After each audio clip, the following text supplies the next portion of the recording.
Today on Sense, we are hanging out with Cameron and Nick from Born of Osiris. Gentlemen, how are you doing this day? Doing great. How are Very you? good. Yeah, no, I'm good, and all the better for chatting to you. And the reason we are having the chat today is because Born of Osiris is very soon going to be here in Australia. Can't Yeah, wait. yeah, it's gonna be awesome. Love coming there, so it's gonna be sick. And it's been a long time too. The last time the band was in Australia was 2019, and it was oddly enough one of the only tours that I have not done with Born of Osiris since I was injured. I wasn't able to do the tour. My good friend Aaron Stickoner, phenomenal drummer, great dude. He was filling in on drums, so I actually missed that trip. So for me, it's been a really long time. So I am especially hyped to get to the land down under. You know what I'm saying? Come kick it down in the Antipodean. Uh, so yeah, I wasn't aware, Cameron, that you weren't here for that last tour. So yeah, how long do you think it has been then since you've been to Australia? Gosh, what a good question. For me, it feels like it feels like 10 years maybe. So yeah, pretty hyped and the band doesn't get the chance to play Australia very often with it just being so far away and logistical reasons. So I do feel that there's just been so much hype building up, and there's a lot of songs that Australia hasn't heard. Albums that have been released in that time and that they haven't heard, and bringing back some of the old classics too, and things that maybe weren't played the last years. So we have a very fresh, nostalgic set list for everybody. Yeah, we're super stoked. And I actually, the first time I ever came to Australia was I came for the last Soundwave in 2015. I was filling in for another band, and it just happened to be that they wanted me to go down there. And ever since then, I've just had such a love for Australia. So I can't wait to come back. And we can't wait to have you guys back. Because I was going to say, yeah, in the 6 years since you guys were last here touring the simulation, you have put out two releases. But yeah, Cam, personally for yourself, there's been a couple more than that that you personally need to catch us up on. But yeah, tell us a little bit about uh, yeah, what's been going on for the 6 years and how things have possibly changed and developed for you guys as musicians between say Through the Shadows and now oh sorry, Through the Shadows is your latest release, Angels or Alien that came out before that. Well, I think there's been a lot of self exploration in that time, which is reflected through the music. And it's just second nature that sometimes you create music that is how you feel or how you've felt in the past. So, with new experiences, I do find that the music shapes itself. It's kind of a cool way of like your brain retelling stories and memories that you had through music and through the sounds. And I do find that we get inspired by a lot of the bands even that we're on tour with. It's really cool to see what our friends' bands are playing, and I do find myself coming home from a tour just so inspired by what the other bands are playing. For example, Lost in Separation, they were the opener on our last tour we did, and I just love their music, how they can go from like balls to the wall heavy to just these beautiful clean choruses and like clean guitar medleys with polyrhythms. So um, I think our sound is ever changing, ever evolving, and that is just through experiences and also seeing what clicked with the audience. We like to connect with the audience, and sometimes maybe it's a song or riff you thought that they might go crazy over. They it didn't connect as well as you did, and then there's songs that you didn't think would connect, and the crowd actually knows every word and they're just going crazy, so you really never know what sticks. But I think when you tune in to what the crowd is connecting with, it gets easier to say, oh, okay, they really vibed with elements from this song, so what if that carried over into some of the new writing? So just figuring out what gels with the crowd live, I think, is is a really powerful tool. So we've had many years to kind of craft what that is, but it's ever changing. So yeah, it's been an interesting evolution based on our surroundings, to put it simply. Yeah, I agree. It's like each record is like a timestamp of like who you were at that moment in life type of thing. So like, yeah, kind of exactly what Cam said, like just through experiences, whether it be sights and sounds on tour or personal things, like every time you write a song, that gets channeled through. And so it just gets represented differently based off who you are over time. So it's exciting. It's fun to look back and also look forward too. And as pretty much a multi-instrumentalist in the band, covering generally the bass guitars and keyboards, how do you personally find divvying up those roles in your writing process? And I guess there's another side of it when it comes to, distributing those parts to other people to play live. Are you just like, man, that's a sick line. I wish I was playing that one myself. Like, how does that all work out for you? Yeah, yeah, it's exciting. Yeah, like coming into the band playing bass and then playing like guitar and then now playing more leads and then doing some like sampling stuff live. It's exciting and like I feel like there's so many, especially now we're performing with our good friends Travis Montgomery and Dan Marinero, and they're amazing people and musicians and people we've known for a while. And just having like we feel empowered on stage again. We're like now the writing and like ideas that we have can be better represented live. Where like before we'd be like, oh, I don't know, maybe should we do this crazy bass thing because we're not rocking with the bassist right now, and then we're like, yes, now we can do all that stuff, and it just like kind of opens up the floodgates. And showing them stuff and working together on like organizing harmonies and guitar parts, it's just the joy. I mean, that's really what it's all about. Like figuring all that stuff out and then nailing it together. It's just like it's so satisfying. It reminds me of being really young again and just like jamming out and figuring it out for the first time. It's refreshing. So So we're going to get no punches pulled with our Born of Osiris performances here in Australia. yeah, yeah, we're bringing you the full force. Maybe Full slip, band. Yeah. maybe slipping in a few extra elbows and knees instead. Oh, you know it. Oh, there's gonna be elbows and knees flying in that mosh pit. Let's go. Yeah. You are touring with Signs of the Swarm. Can you tell us a little bit about how you hooked up with those guys? So, Signs of the Swarm, we did in 2021, we did a tour with them as well as Shadow of Intent. And the tour did really well. And I think this was around the time that this big deathcore resurgence was really in full effect. And it still is. But they were just riding that wave of deathcore really emerging to the forefront. Um, and we became pretty close with them. I ended up writing a couple songs with them 2 albums ago, and that was really fun. And I think it brought us a little closer. So we've kind of been doing our own thing in between. They've been on their own tours, and we've been doing our own thing. And I think it was about time the stars aligned and that we did something together again, because the last tour we did together was very successful, and both of us have released tons of awesome music in that time being. So, but bottom line, they're just great people, and they're great dudes, and I'm just excited to spend tons of time with them. But I'm absolutely a fanboy of their music too, and I just can't believe they can play some of that stuff. And I mean, Bobby, especially as the drummer, just totally mind blown with what that guy can do, especially with his feet. Oh my goodness. That guy, have you heard his feet? They're pretty insane. Uh, but yeah, it'll be fun. We'll have some drummer nerd hangouts, and like of course Dave's the sweetest guy, crazy vocalist. But yeah, I'm excited to hang out with them every day and see some new places. It should be really fun.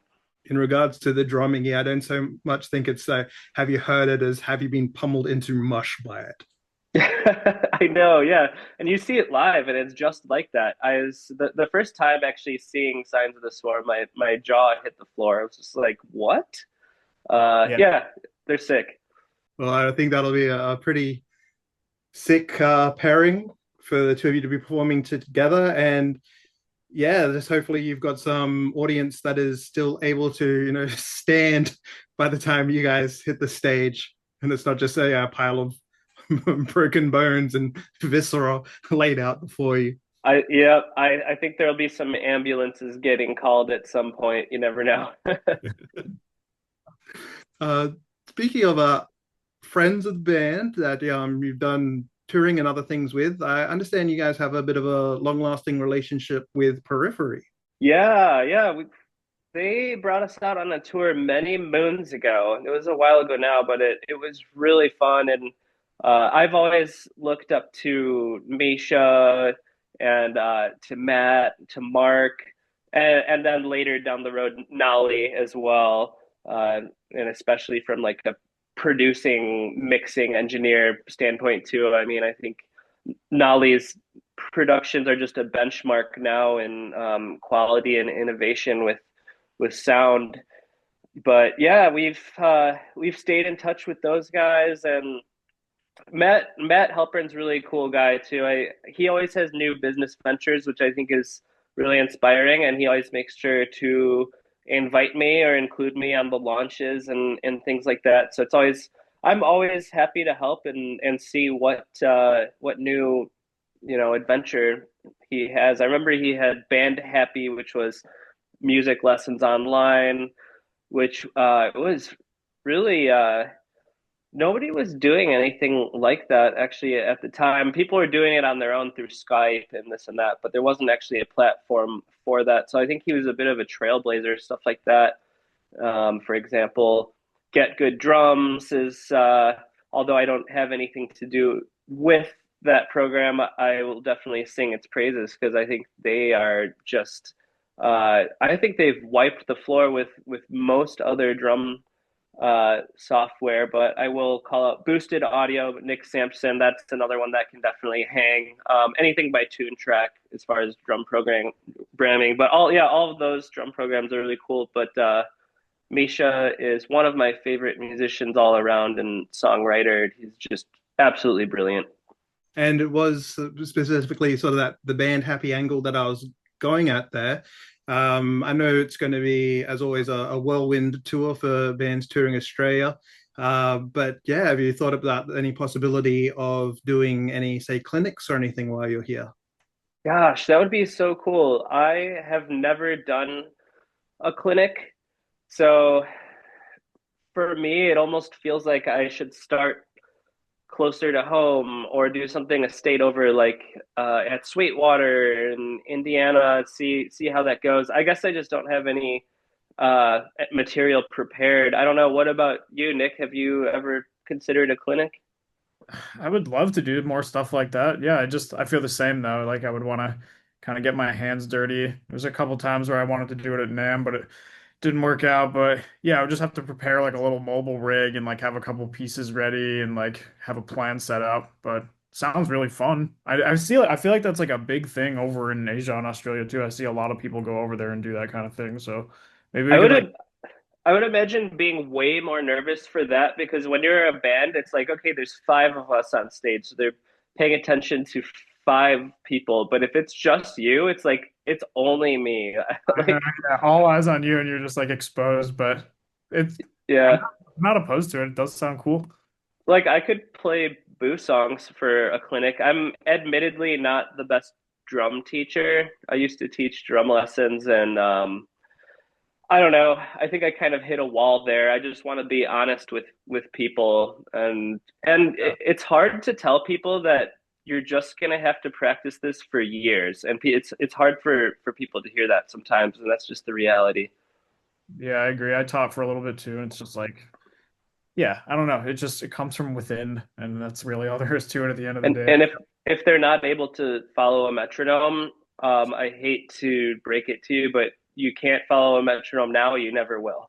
Yeah, yeah, I You agree. don't just learn that. That's an unfortunate truth. Yeah, you just feel that. Yeah, especially if you're going to be the drummer, the linchpin of the band, and you are going to assume the role of the metronome for the most part. Yeah, Yeah, it is just one of those things. You can teach and progress at a lot of things, but if someone's not clicking with the metronome, no pun intended, it's just got to hang it up.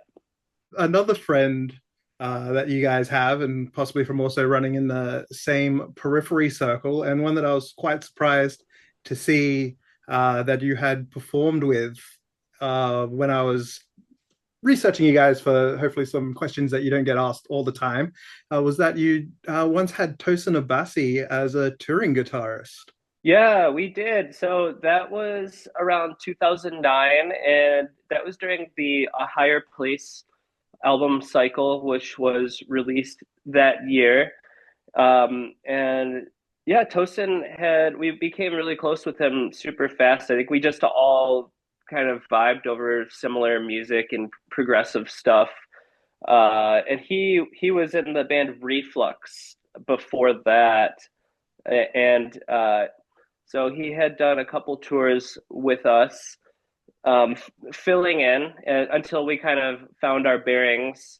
And shortly after, uh, Jason Richardson was playing with All Shall Perish, and he had joined the band after that. But yeah, no, we love Tosin so much, and I'm so proud of him to see what he's done with Animals as Leaders and Abasi Concepts guitars. He is like the definition of the word entrepreneur when you especially apply that to musicians. I think everybody needs to take notes from what he's done, and Misha as well.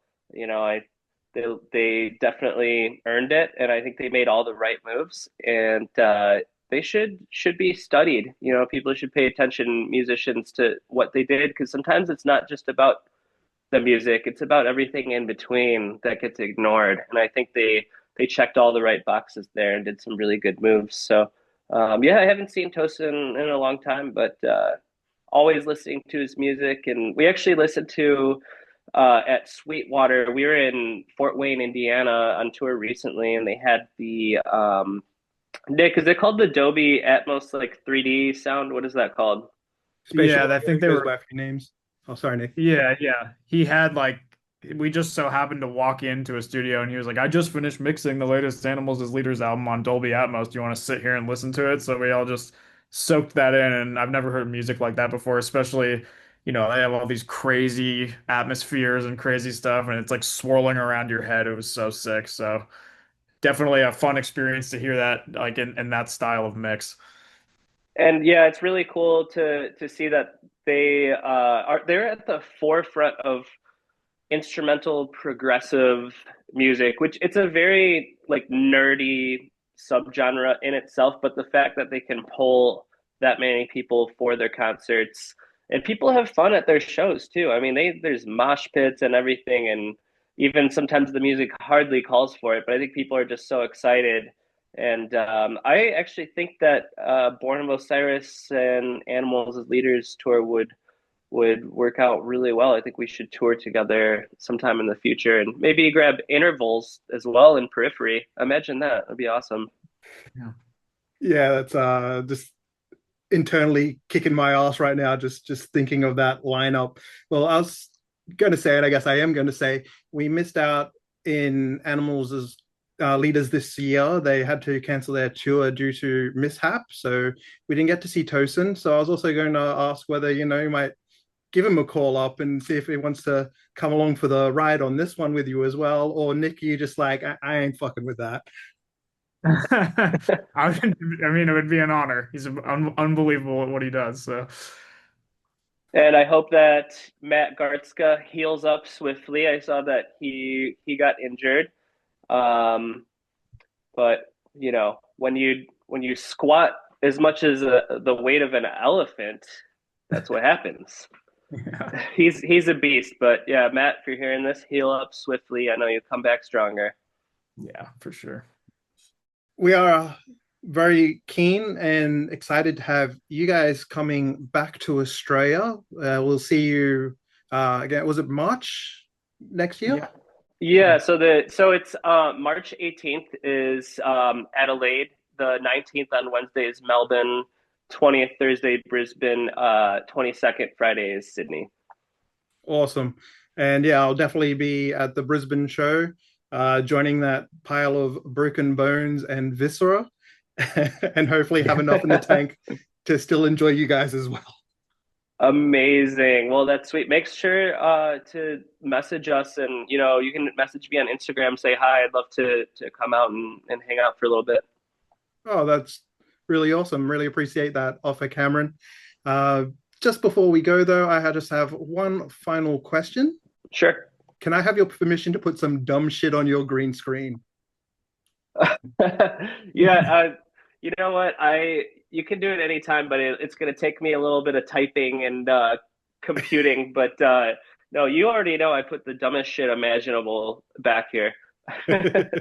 It's not for serious things. I'll tell you that there's not a moment when there's anything serious on that green screen. Well, I'll aim to do you proud. Yeah, so if you can make it look like I don't know, in Antarctica, or you know what, sky's the limit. You decide. I'll surprise you about it, and then you can roast me over messages on Instagram. Okay, yeah, get creative. See what you can put on there. Well, thanks again so much for hanging out with us today, guys. And yeah, we'll see you next year. All right, Hell yeah, man. thanks, man. Thanks so much. Later. Later.